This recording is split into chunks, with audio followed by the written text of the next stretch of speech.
Hello friends, कशा आहात तुम्ही? मजेत ना? आज आपण अंड्याची कढी करणार आहोत. हा इतका कांदा आहे, 3 कांदे आहेत मध्यम साईजचे. हा एकच टोमॅटो आहे, असं कापून घेतलं आहे. आणि हे खोबरं आहे. हे काय झालं, नारळ खोबरं होतं ते सांडलं, किस्ता येईना त्याचं, असं झालं का म्हणजे कापावं लागलं. नाहीतर ते मिक्सरला बरं होत नाही म्हणून असे पातळ पातळ काप करून घेतले. आणि ही थोडी लसूण, हे 7-8 पाकळ्या लसूणीच्या घातल्या. तुम्ही पाहिजे ते जास्त कमी करू शकता. आणि हे थोडेसे तांदूळ घेतले मी. तांदूळ घातल्याने काय होतं, याच्यात जे गरम मसाल्याचं कालवण केलं जरा थिकनेसपणा येतो. कढी खायला जरा बरी लागते अंड्याची कढी. आणि ही 5-6 अंडी, ही अंडी कच्चीच आहे. ही नंतर कालवणाचं हे भाजायचं तव्यावर. हा कांदा चांगला भाजायचा, मग खोबरं, मग तांदूळ आणि मग टोमॅटो हे सगळं भाजायचं चांगलं. तर तव्यावर भाजण्यापहिली प्रथम कांदा घालू.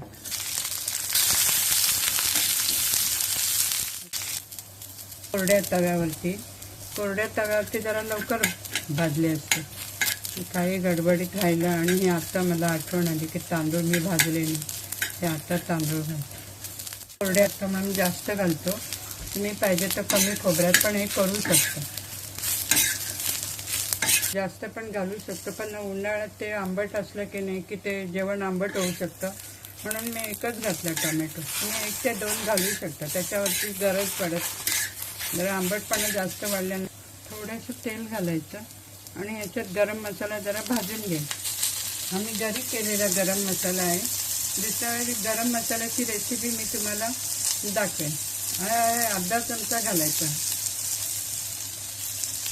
आणि थोडी हळद पावडर, तिखट, हे लाल तिखट ही पण ही भाजलेली मिरची आणि धना आणि हळद ही भाजलेली आहे. हा फक्त गरम मसाला आहे. हे तिन्ही आपल्याप्रमाणे आपल्याला आवडीनिवडीनुसार आपल्याला किती तिखट लागतं, कसं गरम मसाला हवा. काहींना गरम मसाला जास्त आवडत नाही, चालत नाही आरोग्याच्या दृष्टिकोनाने. तसं तुमच्याप्रमाणे घालू शकता तिखट. म्हणजे चांगला वास येतो. वास आला की नाही मग गॅस बंद करायची. आता गॅस बंद करते. तर तव्यावर पसरून ठेवायचं. हे थंड झालं की नाही 5 मिनिटांनी थंड होईल. हे थंड झालं की असं वाटण करायचं बारीक आणि मग कढी करायची. हे थोड्या कोथिंबिरीच्या दांड्या राहिल्या होत्या. हे अंड्याच्या कालवणमध्ये वाटणमध्ये आपण घालू शकता. तर वास छान येतो एकदम.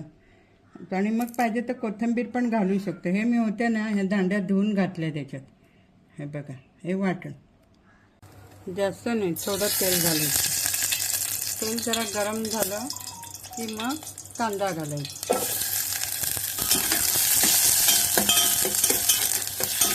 जरा ब्राऊन झालं आहे, आता वाटण घालायचं आपण. आता असे वाटण घातलं, मिक्स करायचं. हे प्रत्येकाला कोणाला जाड हवी, पातळ हवी ते बघायचे. जरा जाड असल्यामुळे पाणी घालते, अर्धा ग्लास. त्याला मीठ घालूया आपण. त्याला उचलून बघू. आता जरा बरोबर झाले, खूप दाट नाही आणि पातळ पण नाही. कोथिंबिरीचे दांडे होते ना, ते आत मिक्सरला लावून वाटण केल्यामुळे रंग जरा बदलला. त्याला जरा कमी झालं आहे, तर मसाला घालूया.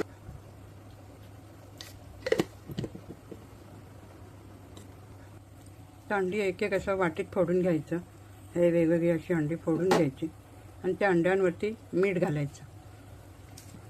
मीठ घालायचं थोडं.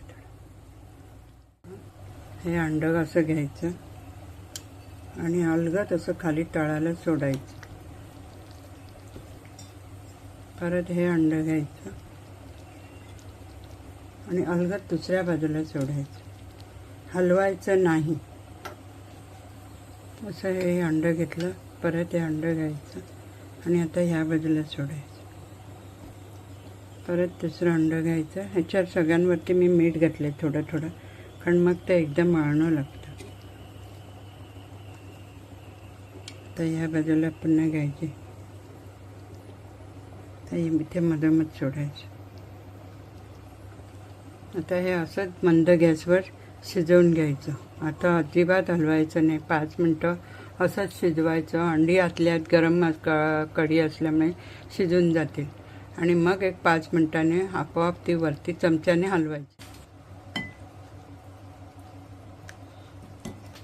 आता हे अंड्याचं कालवण तयार झालं.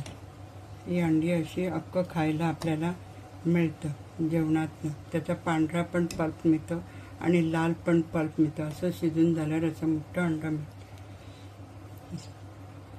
आणि ते खायला मस्त लागतं. हे पिवळं आणि हे सफेद आहे. आता हे झाले.